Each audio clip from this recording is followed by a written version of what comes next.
အုံများကိုဖြိုချဖျက်ဆီးခြင်းများဆက်လက်ဆောင်ရွက်လျက်ရှိရာဒီကနေ့အထိ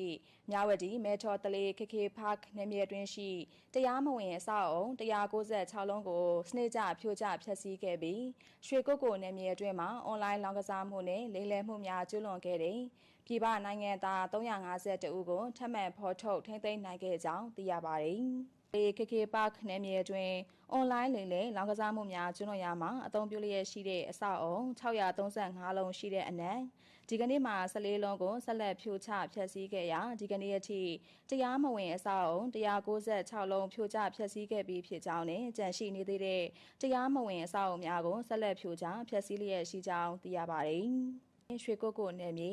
ရှေးရုံးလီဝန်းအတွင်းရှိစနက်ထက်အဆောက်အုံ3လုံးနဲ့ကိုတက်အဆောက်အုံ3လုံးတို့ကိုရှာဖွေစစ်ဆေးခဲ့ရာ